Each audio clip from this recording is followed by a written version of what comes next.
Hello, and welcome to my podcast of Sir Arthur Conan Doyle's favorite Sherlock Holmes stories. Settle in for a riveting tale told by Dr. John Watson, Sherlock Holmes' devoted friend, associate, and chronicler of their escapades. In this episode, I'm reading The Final Problem by Sir Arthur Conan Doyle. It is with a heavy heart that I take up my pen to write these last words, in which I shall ever record the singular gifts by which my friend Mr. Sherlock Holmes was distinguished. In an incoherent, and as I deeply feel, an entirely inadequate fashion, I have endeavored to give some account of my strange experiences in his company, from the chance which first brought us together at the period of the study in scarlet, up to the time of his interference in the matter of the naval treaty, an interference which had the unquestionable effect of preventing a serious international complication. It was my intention to have stopped there, and to have said nothing of that event which has created a void in my life which the lapse of 2 years has done little to fill. My hand has been forced, however, by the recent letters in which Colonel James Moriarty defends the memory of his brother, and I have no choice but to lay the facts before the public exactly as they occurred. I alone know the absolute truth of the matter, and I am satisfied that the time has come when no good purpose is to be served by its suppression. As far as I know, there have been only 3 accounts in the public press, that in the Journal de Genève, upon May 6, 1891, the Reuters dispatch in the English papers upon May 7th, and finally the recent letters to which I have alluded. Of these, the first and second were extremely condensed, while the last is, as I shall now show, an absolute perversion of the facts. It lies with me to tell for the first time what really took place between Professor Moriarty and Mr. Sherlock Holmes. It may be remembered that after my marriage and my subsequent start in private practice, the very intimate relations which had existed between Holmes and myself became to some extent modified. He still came to me from time to time when he desired a companion in his investigations, but these occasions grew more and more seldom, until I find that in the year of 1890 there were only 3 cases in which I retain any record. During the winter of that year and the early spring of 1891, I saw in the papers that he'd been engaged by the French government upon a matter of extreme importance, and I received 2 notes from Holmes, dated from Narbonne and from Nîmes, from which I gathered that his stay in France was likely to be a long one. It was with some surprise, therefore, that I saw him walk into my consulting room on the evening of the 24th of April. It struck me that he was looking even paler and thinner than usual. "Yes, I've been using myself up rather too freely," he remarked, in answer to my look rather than to my words. "I've been a little pressed of late. Have you any objection to my closing your shutters?"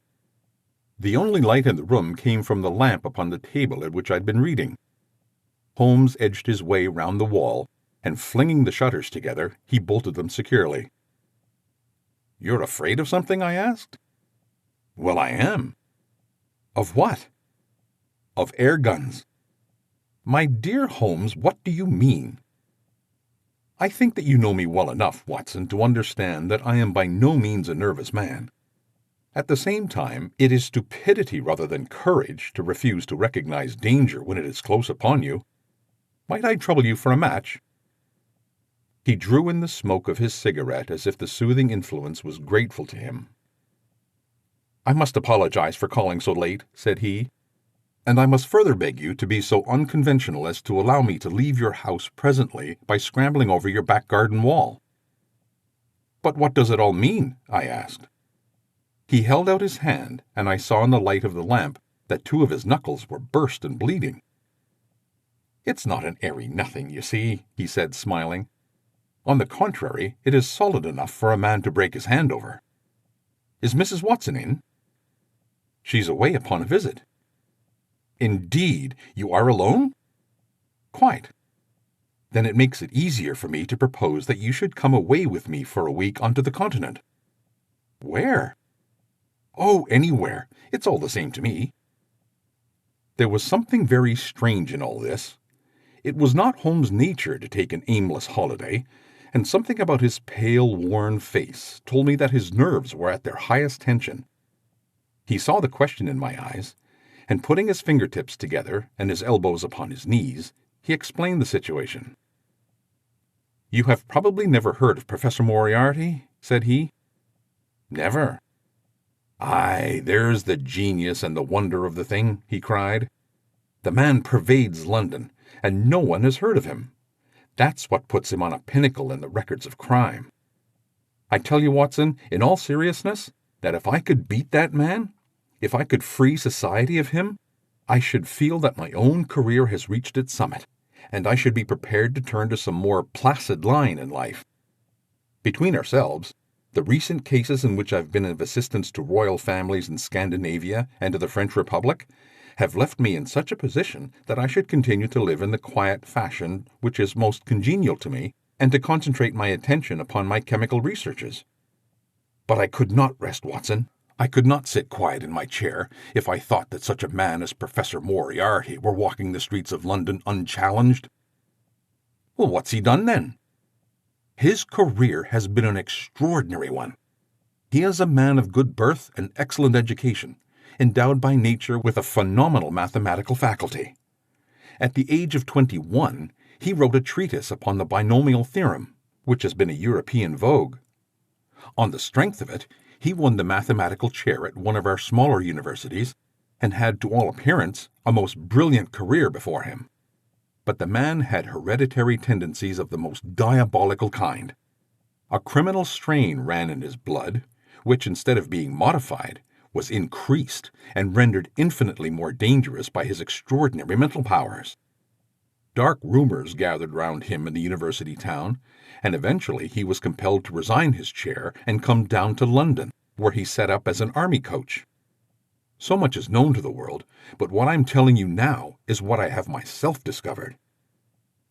As you are aware, Watson, there is no one who knows the higher criminal world in London so well as I do. For years past, I have continually been conscious of some power behind the male factor, some deep organizing power which forever stands in the way of the law and throws its shield over the wrongdoer. Again and again, in cases of most varying sorts, forgery cases, robberies, murders, I have felt the presence of this force, and I have deduced its action in many of those undiscovered crimes in which I have not been personally consulted. For years I have endeavored to break through the veil which shrouded it, and at last the time came when I seized my thread and followed it, until it led me, after 1,000 cunning windings, to Professor Moriarty of mathematical celebrity.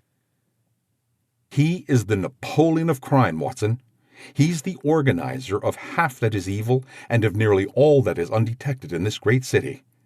He is a genius, a philosopher, an abstract thinker. He has a brain of the first order. He sits motionless, like a spider in the center of its web. But that web has 1,000 radiations, and he knows well every quiver of each of them. He does little himself. He only plans. But his agents are numerous and splendidly organized. Is there a crime to be done? A paper to be abstracted, we will say, a house to be rifled, a man to be removed? The word is passed to the professor, and the matter is organized and carried out. The agent may be caught. In that case, money is found for his bail or his defense. But the central power which uses the agent is never caught, never as much as suspected. This was the organization which I deduced, Watson, and which I devoted my whole energy to exposing and breaking up. But the professor was fenced round with safeguards so cunningly devised that, do what I would, it seemed impossible to get evidence which could convict in a court of law. You know my powers, my dear Watson, and yet at the end of 3 months I was forced to confess that I had at last met an antagonist who was my intellectual equal. My horror at his crimes was lost in my admiration at his skill. But at last he made a trip. Only a little trip, but it was more than he could afford when I was so close upon him. I had a chance, and starting from that point, I have woven my net round him until now it is all ready to close. In 3 days, that is going to say on Monday next, matters will be ripe, and the professor, with all the principal members of his gang, will be in the hands of the police. Then will come the greatest criminal trial of the century, the clearing up of over 40 mysteries and the rope for all of them. For if we move all prematurely, you understand, they may slip out of our hands even at the last moment, Now, if I could have done this without the knowledge of Professor Moriarty, all would have been well. But he's too wily for that. He saw every step which I took to draw my toils round him. Again and again he strove to break away, but I as often headed him off. I tell you, my friend, that if a detailed account of that silent contest could be written, it would take its place as the most brilliant bit of thrust and parry work in the history of detection. Never have I written to such a height, and never have I been so hard-pressed by an opponent. He cut deep, and yet I just undercut him. This morning the last steps were taken, and 3 days only were wanted to complete the business. I was sitting in my room thinking the matter over, when the door opened, and Professor Moriarty stood before me. My nerves are fairly proof, Watson, but I must confess to a start when I saw the very man who had been so much in my thoughts standing there on my threshold. His appearance was quite familiar to me. He's extremely tall and thin, his forehead domes out in a white curve, and his 2 eyes are deeply sunken in his head. He's clean-shaven, pale, and ascetic-looking, retaining something of the professor in his features. His shoulders are rounded from much study, and his face protrudes forward, and is slowly oscillating from side to side in a curiously reptilian fashion. He peered at me with great curiosity in his puckered eyes. "You have less frontal development than I should have expected," he said at last. "It is a dangerous habit to finger loaded firearms in the pocket of one's dressing gown." The fact is that upon his entrance I had instantly recognized the extreme personal danger in which I lay. The only conceivable escape for him lay in silencing my tongue. In an instant I had slipped the revolver from the drawer into my pocket and was covering him through the cloth. At his remark I drew the weapon out and laid it cocked upon the table. He still smiled and blinked, but there was something about his eyes which made me feel very glad that I had it there. "You evidently don't know me," said he. "On the contrary," I answered, "I think it is fairly evident that I do. Pray, take a chair. I can spare you 5 minutes if you have anything to say."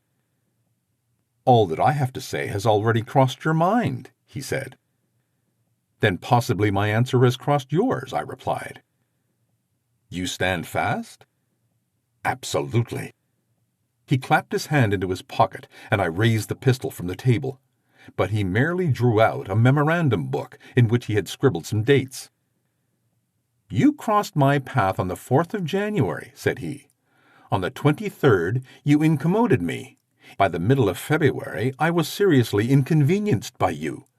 At the end of March I was absolutely hampered in my plans, and now at the close of April I find myself placed in such a position through your continual persecution that I am in positive danger of losing my liberty. The situation is becoming an impossible one." "Have you any suggestion to make?" I asked. "You must drop it, Mr. Holmes," said he, swaying his face about. "You really must, you know." "After Monday," said I. "Tut, tut," said he. "I am quite sure that a man of your intelligence will see that there can be but one outcome to this affair. It is necessary that you should withdraw. You have worked things in such a fashion that we have only one resource left. It has been an intellectual treat to me to see the way in which you have grappled with this affair, and I say unaffectedly that it would be a grief to me to be forced to take any extreme measure. You smile, sir, but I assure you that it really would." "Danger is part of my trade," I remarked. "This is not danger," said he. "It is inevitable destruction. You stand in the way not merely of an individual, but of a mighty organization, the full extent of which you, with all your cleverness, has been unable to realize. You must stand clear, Mr. Holmes, or be trodden under foot." "I'm afraid," said I, rising, "that in the pleasure of this conversation I'm neglecting business of importance which awaits me elsewhere." He rose also and looked at me in silence, shaking his head sadly. "Well, well," said he at last, "it seems a pity, but I've done what I could. I know every move of your game. You can do nothing before Monday. It has been a duel between you and me, Mr. Holmes. You hope to place me in the dock. I tell you that I will never stand in the dock. You hope to beat me. I tell you that you will never beat me. If you are clever enough to bring destruction upon me, rest assured that I shall do as much to you." "You have paid me several compliments, Mr. Moriarty," said I. "Let me pay one to you in return when I say that if I were assured of the former eventuality, I would, in the interests of the public, cheerfully accept the latter." "I can promise you the one, but cannot the other," he snarled as he turned his rounding back to me and went peering and blinking out of the room. That was my singular interview with Professor Moriarty. I confess that it left an unpleasant effect upon my mind.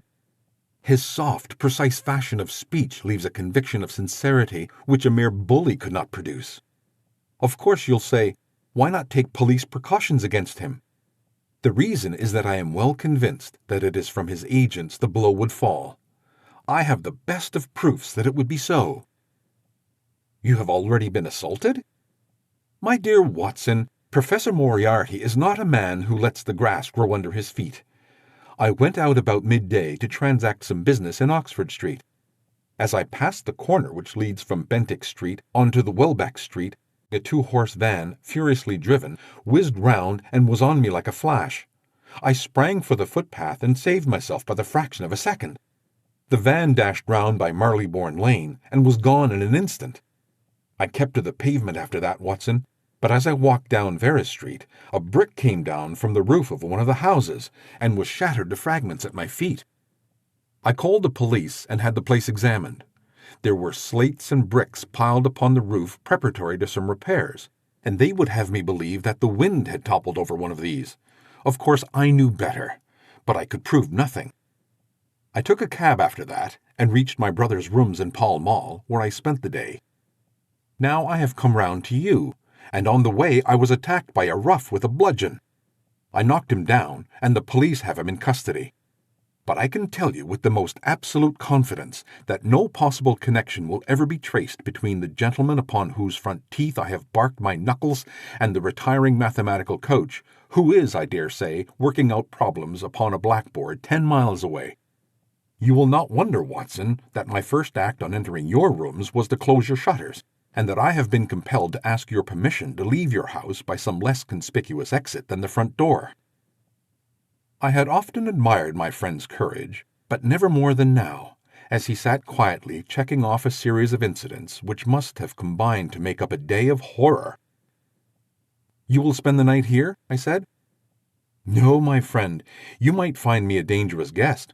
I have my plans laid, and all will be well. Matters have gone so far now that they can move without my help as far as the arrest goes, though my presence is necessary for a conviction. It is obvious, therefore, that I cannot do better than get away for a few days, which remain before the police are at liberty to act. It would be a great pleasure to me, therefore, if you could come to the Continent with me." "The practice is quiet," said I, "and I have an accommodating neighbor. I should be glad to come." "And to start tomorrow morning?" "If necessary." "Oh, yes, it is most necessary. Then these are your instructions, and I beg, my dear Watson, that you will obey them to the letter, for you are now playing a double-handed game with me against the cleverest rogue and the most powerful syndicate of criminals in Europe. Now listen. You will dispatch whatever luggage you intend to take by a trusty messenger unaddressed to Victoria tonight. In the morning, you will send for a hansom, desiring your man to take neither the first nor the second which may present itself. Into this hansom you will jump, and you will drive to the Strand end of the Lowther Arcade, handing the address to the cabman upon a slip of paper with a request that he will not throw it away. Have your fare ready, and the instant that your cab stops, dash through the arcade, timing yourself to reach the other side at 9:15. You will find a small brougham waiting close to the curb, driven by a fellow with a heavy black cloak, tipped at the collar with red. Into this you will step, and you will reach Victoria in time for the Continental Express." "Where shall I meet you?" "At the station. The second first-class carriage from the front will be reserved for us." "The carriage is our rendezvous, then?" "Yes." It was in vain that I asked Holmes to remain for the evening. It was evident to me that he thought he might bring trouble to the roof he was under, and that was the motive which impelled him to go. With a few hurried words as to our plans for the morrow, He rose and came over with me into the garden, clambering over the wall which leads into Mortimer Street, and immediately whistling for a hansom, in which I heard him drive away. In the morning, I obeyed Holmes' injunctions to the letter. A hansom was procured with such precautions as would prevent its being one which was placed ready for us, and I drove immediately after breakfast to the Lowther Arcade, through which I hurried at the top of my speed. A brougham was waiting, with a very massive driver wrapped in a dark cloak, who, the instant that I stepped in, whipped up the horse and rattled off to Victoria Station. On my alighting there, he turned the carriage and dashed away again without so much as a look in my direction. So far, all had gone admirably. My luggage was waiting for me, and I had no difficulty in finding the carriage which Holmes had indicated, the less so as it was the only one in the train which was marked "Engaged." My only source of anxiety now was the non-appearance of Holmes. The station clock marked only 7 minutes from the time when we were due to start. In vain I searched among the groups of travelers and leave-takers for the lithe figure of my friend. There was no sign of him. I spent a few minutes in assisting a venerable Italian priest, who was endeavoring to make a porter understand, in his broken English, that his luggage was to be booked through to Paris. Then, having taken another look around, I returned to my carriage, where I found that the porter, in spite of the ticket, had given me my decrepit Italian friend as a traveling companion. It was useless for me to explain to him that his presence was an intrusion, for my Italian was even more limited than his English. So I shrugged my shoulders resignedly, and continued to look out anxiously for my friend.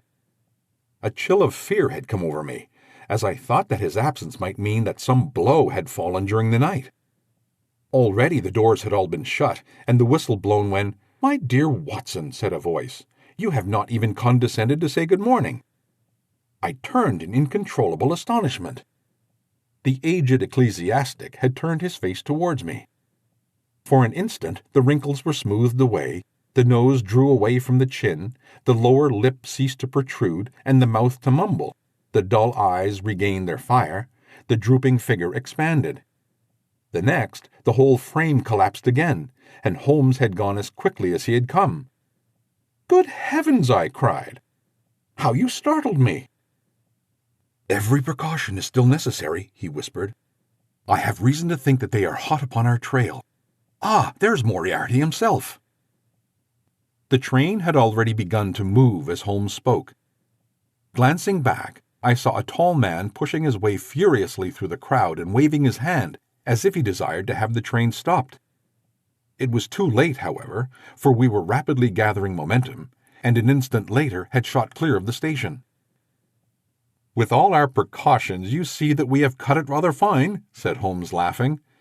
He rose, and throwing off the black cassock and hat which had formed his disguise, he packed them away in a handbag. "Have you the morning paper, Watson?" "No." "You haven't seen about Baker Street, then?" "Baker Street? They set fire to our rooms last night. No great harm was done." "Good heavens, Holmes, this is intolerable." "They must have lost my track completely after their bludgeon man was arrested. Otherwise they could not have imagined that I had returned to my rooms. They have evidently taken the precaution of watching you, however, and that is what has brought Moriarty to Victoria. You could not have made any slip in coming?" "I did exactly as you advised." "Did you find your brougham?" "Yes, it was waiting." "Did you recognize your coachman?" "No." "It was my brother Mycroft.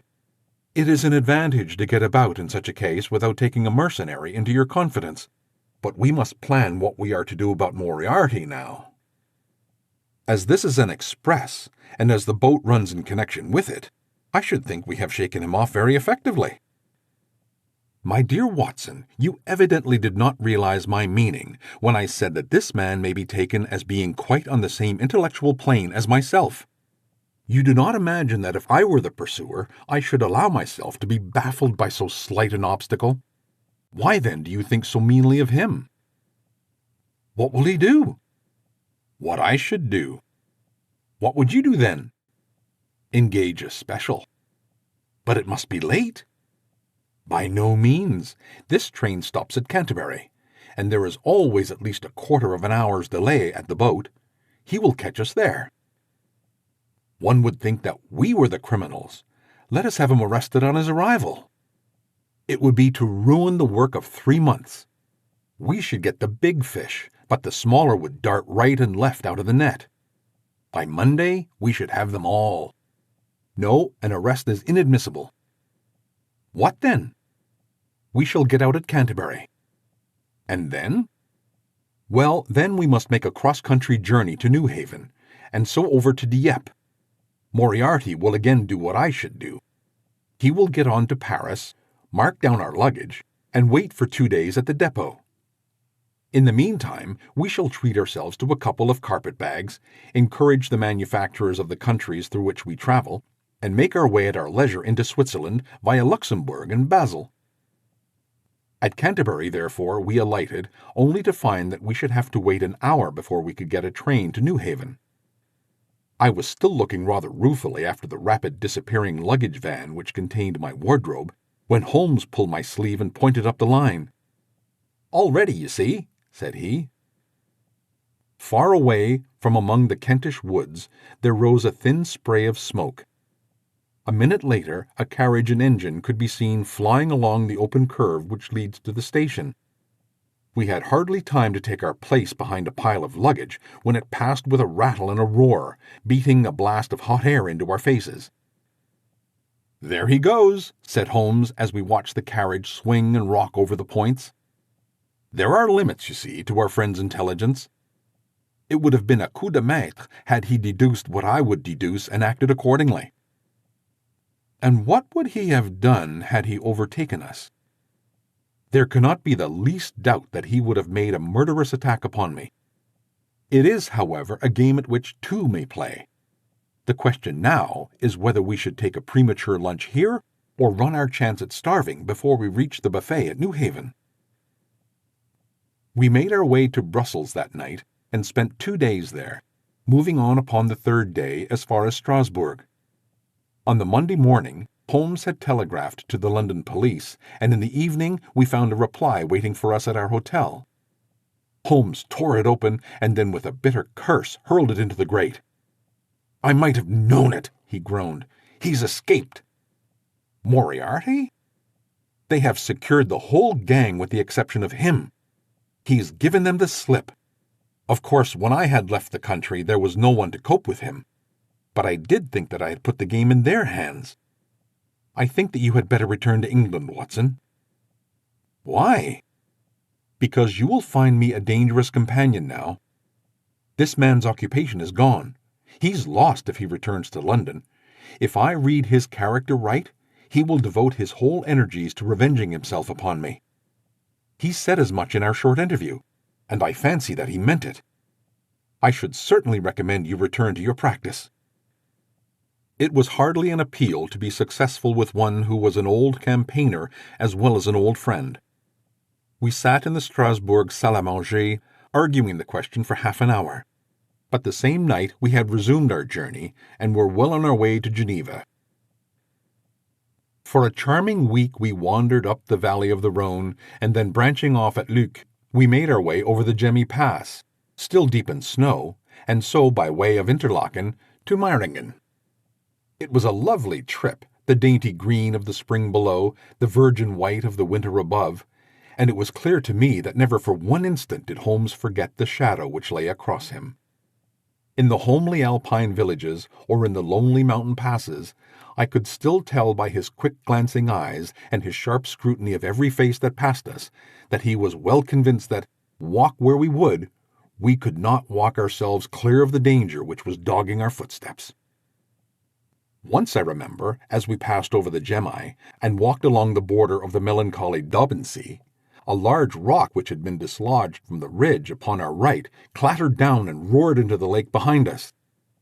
In an instant, Holmes had raced up onto the ridge, and standing upon a lofty pinnacle, craned his neck in every direction. It was in vain that our guide assured him that a fall of stones was a common chance in the springtime at that spot. He said nothing, but he smiled at me with the air of a man who sees the fulfillment of that which he had expected. And yet, for all his watchfulness, he was never depressed. On the contrary, I can never recall having seen him in such exuberant spirits. Again and again he recurred to the fact that if he could be assured that society was freed from Professor Moriarty, he would cheerfully bring his own career to a conclusion. "I think that I may go far as to say, Watson, that I have not lived wholly in vain," he remarked.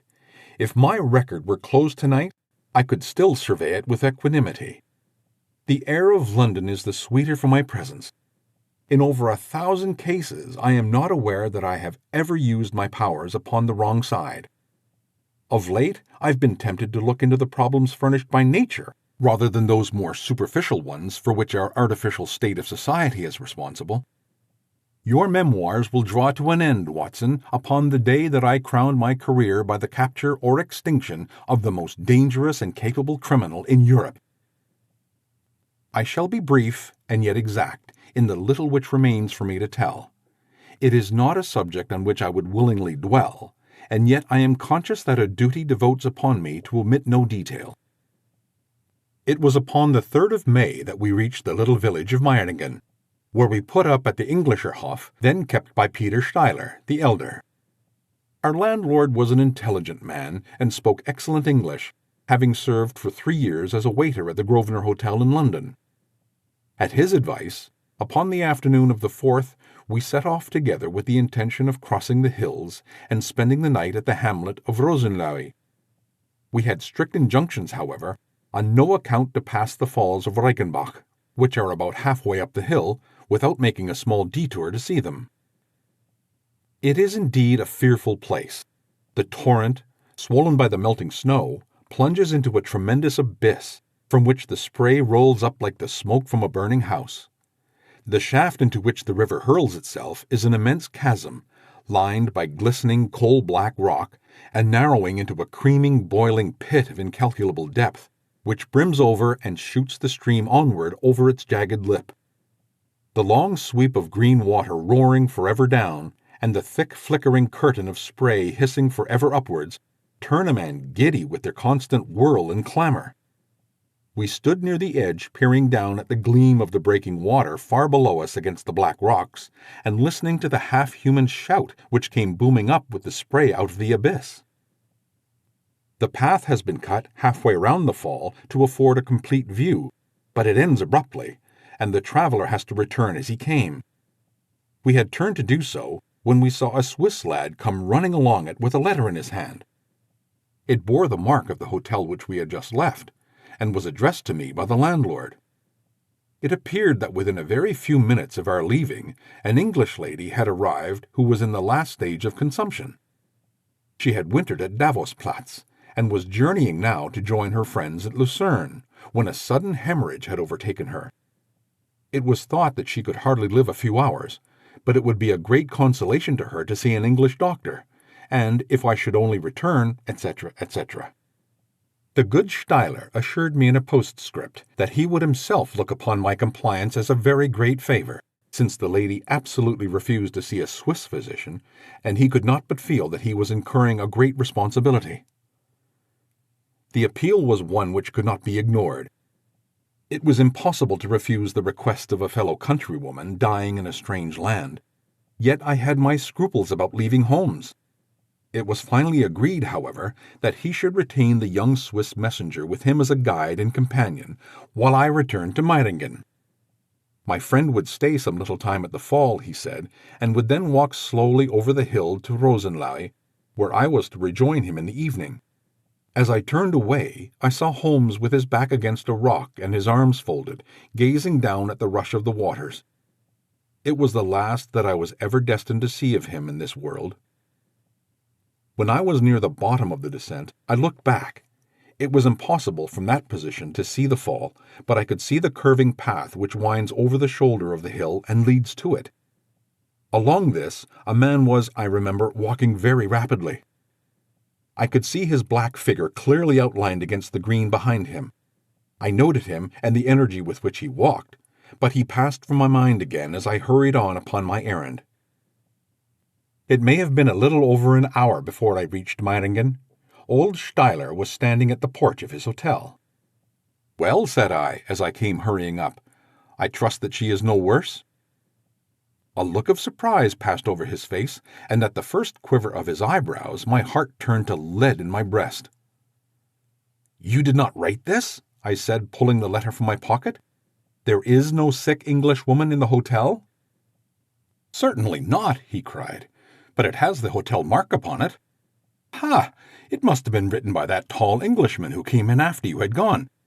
He said—" But I waited for none of the landlord's explanations.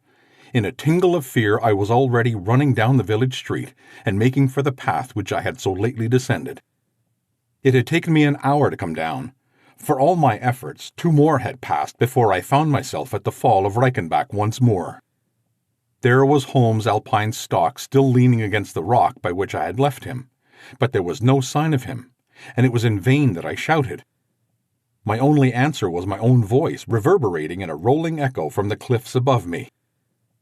It was the sight of that alpine stock which turned me cold and sick. He had not gone to Rosenlaui, then. He had remained on that 3-foot path, with sheer wall on one side and sheer drop upon the other, until his enemy had overtaken him. The young Swiss had gone too. He had probably been in the pay of Moriarty, and had left the 2 men together. And then what had happened? Who was to tell us what had happened then? I stood for a minute or 2 to collect myself, for I was dazed with the horror of the thing. Then I began to think of Holmes' own methods, and to try to practice them in reading this tragedy. It was, alas, only too easy to do. During our conversation, we had not gone to the end of the path, and the alpine stock marked the place where we had stood. The blackish soil was kept forever soft by the incessant drift of spray, and a bird would leave its tread upon it. 2 lines of footmarks were clearly marked along the further end of the path, both leading away from me. There were none returning. A few yards from the end, the soil was also ploughed enough into a patch of mud, and the brambles and ferns which fringed the chasm were torn and bedraggled. I lay upon my face and peered over the spray spouting up all around me. It had hardened since I left, and now I could only see here and there the glistening of moisture upon the black walls, and far away down at the end of the shaft the gleam of the broken water. I shouted, but only that same half-human cry of the fall was borne back to my ears. But it was destined that I should, after all, have a last word of greeting from my friend and comrade. I have said this, that his alpine stock had been left leaning against a rock which jutted onto the path. From the top of this boulder, the gleam of something bright caught my eye, and raising my hand, I found that it came from the silver cigarette case which he used to carry. As I took it up, a small square of paper upon which it had lain fluttered down to the ground. Unfolding it, I found that it consisted of 3 pages torn from his notebook and addressed to me. It was characteristic of the man that the direction was as precise and the writing as firm and clear as though it had been written in his study. "My dear Watson," he said, "I write these few lines through the courtesy of Mr. Moriarty, who awaits my convenience for the final discussion of those questions which lie between us. He has been giving me a sketch of the methods by which he avoided the English police and kept himself informed of our movements. They certainly confirm the very high opinion which I had formed of his abilities. I am pleased to think that I shall be able to free society from any further effects of his presence, though I fear it is at a cost which will give pain to my friends, and especially, my dear Watson, to you. I have already explained to you, however, that my career had in any case reached its crisis, and that no possible conclusion to it could be more congenial to me than this. Indeed, if I may make a full confession to you, I was quite convinced that the letter from Meiringen was a hoax, and I allowed you to depart on that errand upon the persuasion that some development of this sort would follow.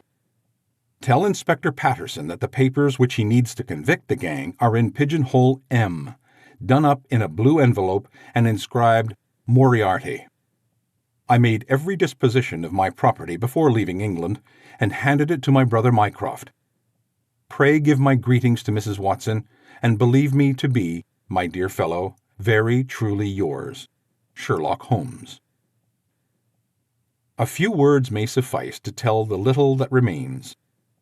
An examination by experts leaves little doubt that a personal contest between the two men ended, as it could hardly fail to end in such a situation, in their reeling over, locked in each other's arms.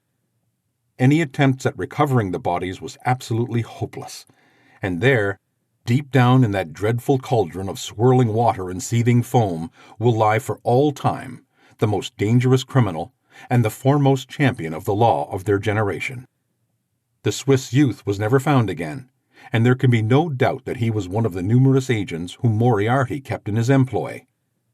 As to the gang, it will be within the memory of the public how completely the evidence which Holmes had accumulated exposed their organization, and how heavily the hand of the dead man weighed upon them. Of their terrible chief, few details came out during the proceedings, and if I have now been compelled to make a clear statement of his career, it is due to those injudicious champions who have endeavored to clear his memory by attacks upon him, whom I shall ever regard as the best and the wisest man whom I have ever known.